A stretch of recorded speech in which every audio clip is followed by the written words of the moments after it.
Assalamualaikum warahmatullahi wabarakatuh. Bismillahirrahmanirrahim. Alhamdulillahirabbil alamin.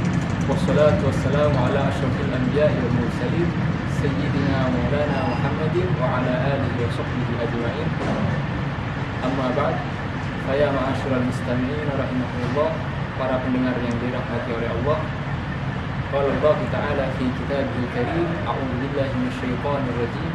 Qad aflaha man tazakka wa dzakara isma rabbih fasalla.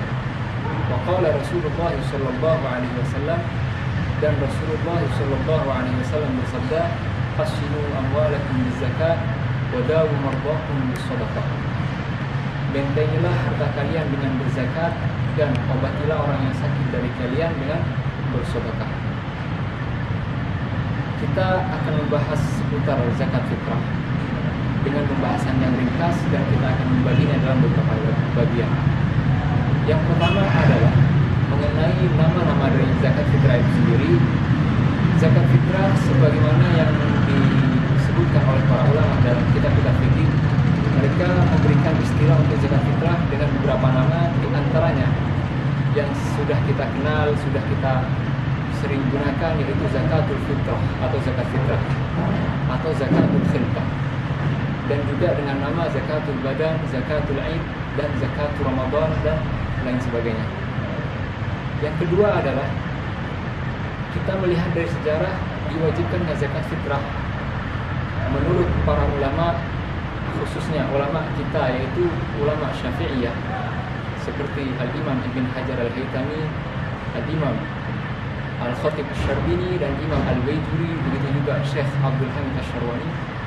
Beliau menyebutkan dalam kitab-kitab beliau rahmatullahi alaihim bahwasanya zakat fitrah itu diwajibkan pada tahun kedua dari hijrahnya Rasulullah SAW. Pada tahun di mana pada waktu itu diwajibkan juga pertama kalinya puasa Ramadan, dan zakat fitrah itu sendiri diwajibkan 2 hari sebelum hari raya Idul Fitri, yaitu pada bulan Ramadan menjelang hari raya Idul Fitri 2 hari.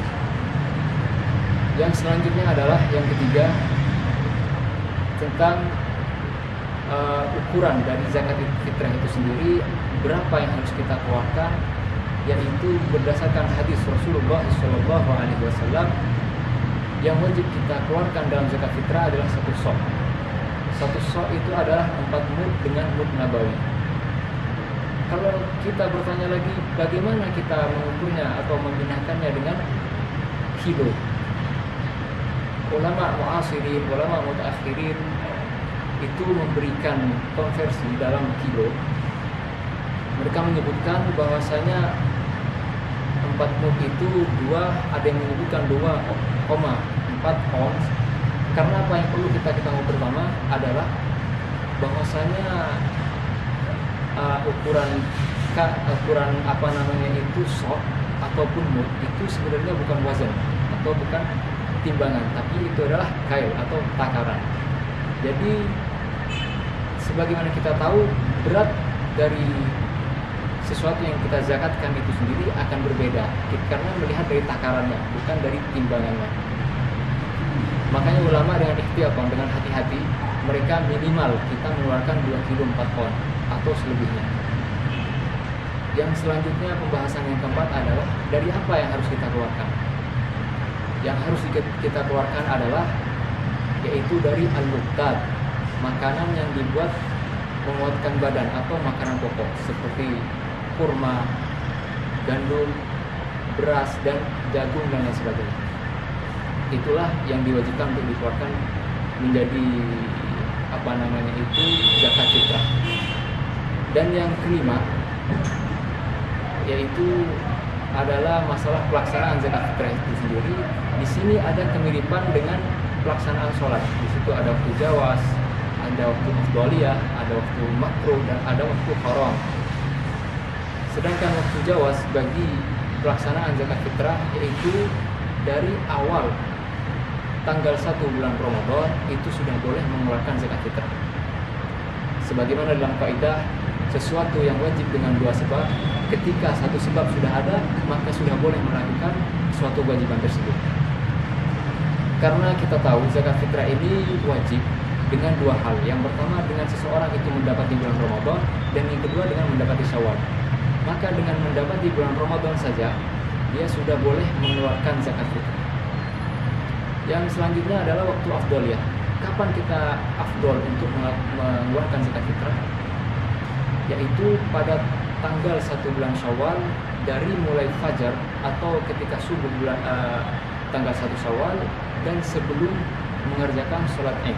Jadi antara fajar dengan sebelum melakukan sholat Id itu adalah waktu paling afdol untuk memberikan zakat fitrah. Dan yang selanjutnya adalah waktu karohah. Waktu karohah itu tersebut adalah ketika kita mengakhirkan zakat fitrah itu dari sholat Id. Kita mengerjakan sholat Id lebih dahulu, lalu selepas itu kita memberikan zakat fitrah, itu akan masuk dalam hukum makruh.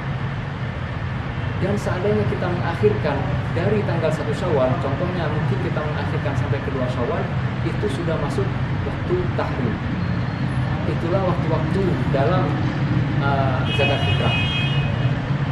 Dan Al-Imam Muqir radhiyallahu anhu berkata dalam masalah zakat fitrah ini, bahwasanya kata beliau, zakat fitrah bagi puasa itu ibarat seperti sujud sahwi bagi sholat. Sebagaimana dalam hadis sahih, innaha tuqratun lis-sha'imi minal lagwi wa bakas, bahwasanya pula zakat fitrah itu pensucian dari orang yang berpuasa dari sesuatu perkataan yang tidak berguna, atau bahkan sesuatu perkataan yang tidak baik. Dan dalam hadis Hasan al-Gharib juga disebutkan, inna syahr Ramadan mu'allaqun baina as-sama'i wal ardh la turfa'u illa bi zakatil fitr. Di zakatil fitr artinya bulan puasa Ramadan pahalanya itu tidak berada di antara langit dan bumi, dan tidak diangkat kecuali dengan zakat fitrah. Dan itulah beberapa hal seputar zakat fitrah yang bisa saya sampaikan dengan secara ringkas, dan semoga bermanfaat bagi kita semua. Wallahu a'lam bishawab. Wassalamualaikum warahmatullahi taala wabarakatuh.